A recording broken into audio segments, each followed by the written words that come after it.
Okay, picture this. It's a scenario we all know entirely too well. You pick up your phone, type out a message to a friend or maybe someone you're interested in, right? You say, "Hey, are you free tomorrow?" You hit send, and now you wait. Well, in this explainer of the latest psychological research, we're going to completely unpack the hidden neuroscience of silence. We're asking the big question: why does waiting for a response that never comes feel so unbelievably agonizing? It's really a deep dive into the human brain, our deep-seated need for belonging, and the totally surprising neuroscience behind why being ignored actually hurts way more than being outright rejected. So let's look at the modern sequence of anxiety. At 0 minutes, your message is delivered. Awesome. A few minutes pass, and boom, there it is, seen. But then, crickets, nothing. As the hours pass and you keep staring at that scene with absolutely no reply, your mind naturally starts spinning. This actually triggers what psychologists call rejection sensitivity. After 1 hour, then 3, then an entire 24 hours, your emotional distress just spikes. Your brain races. Did I say something wrong? Are they mad at me? Do they not like me anymore?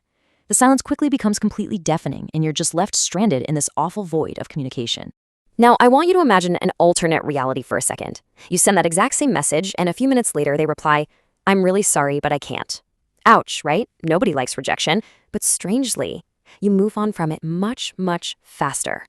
And this leads us to a fascinating paradox. Why can one single word no hurt so much less than complete silence? Well, the answer isn't just some weird emotional quirk. It's actually a survival mechanism hidden deep inside the neurological wiring of your brain. See, a definitive rejection gives you a concrete reality to process, whereas silence just leaves you grasping at shadows. To really understand the hidden psychology here, let's look at a quick micro-narrative. Meet RF. He's excited, maybe a little bit nervous. He finally gathers the courage to invite some classmates to hang out after school in a group chat. He types out the message, hits send, and then finds himself locked into that exact same anxious waiting game we just talked about. He's watching the read receipts roll in, just waiting for the verdict.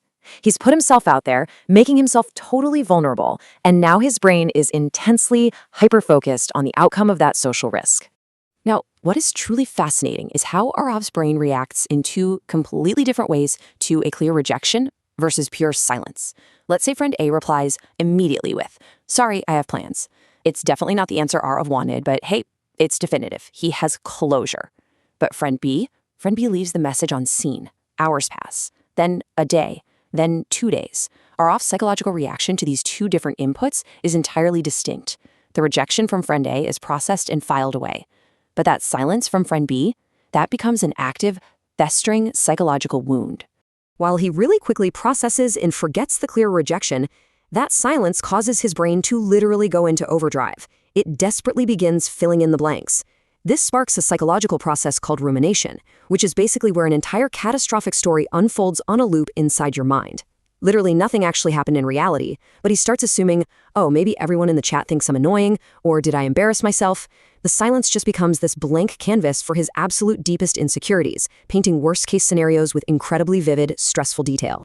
So the crucial point here is that our brains aren't just built to seek out rewards. They are evolutionarily hardwired to absolutely hate and reduce uncertainty. Think about it. Uncertainty is a state of missing information that the brain literally perceives as a dangerous barrier to deciding what to do next. Through a mechanism called predictive processing, your brain is constantly trying to anticipate the future to keep you safe. So when information is missing, that prediction engine stalls out. Without data to predict the future, the brain sounds the alarm, treating the unknown as an immediate physical threat. To really wrap our heads around this, we have to look way back. For early humans, knowing exactly where you stood with other people was a literal matter of life and death. If your tribe rejected you, you lost your protection, your food, your support. But uncertainty was actually even harder to deal with. If you didn't know your standing, if you were just met with silence, you couldn't safely decide your next move. Your fundamental basic need for belonging was threatened. And this is exactly why your brain desperately craves answers today, even painful ones. A clear no gives your mind closure. Silence absolutely does not. And this brilliantly illustrates why this hurts so much on a very real physical level. Science actually shows us that social pain, like the pain of rejection or exclusion, and physical pain activate overlapping brain networks involved in distress. It's wild.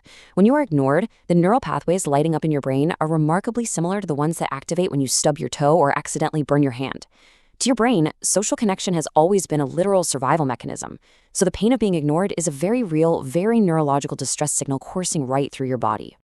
Think of silence kind of like watching an incredible movie where the screen just abruptly goes black right before the climax. No explanation, no resolution, just over. Your brain simply despises unfinished information. If a movie just cut to black like that, you'd probably keep thinking about it for days, right? You'd frantically try to piece together the clues. Well, when someone ignores you, your brain works the exact same way. Without a clear ending, it will write its own. And unfortunately, because it's trying to protect you from worst-case scenarios, it almost always writes a tragic one. Today, obviously, technology makes our communication instant, but it also creates these agonizing new forms of uncertainty. Take waiting for job replies. You nail an interview, send a follow-up, and nothing.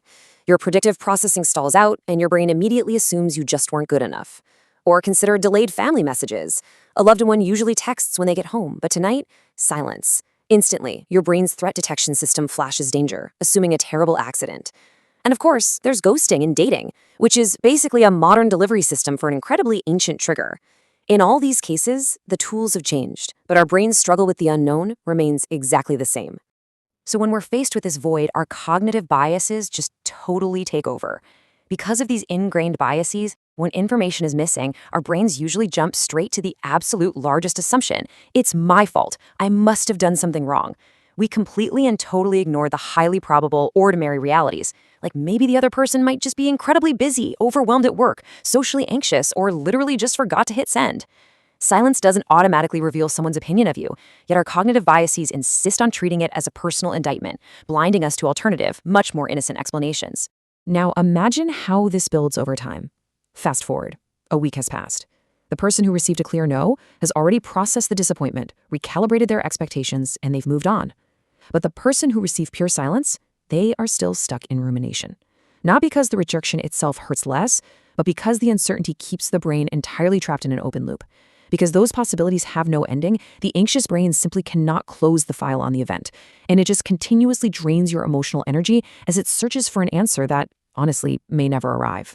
So how do we actually stop this ancient hardware from malfunctioning in the modern software of texting? How on earth do we break the cycle of rumination? Well, we need to actively override our brain's default programming. We have to shift from anxiety to emotional regulation.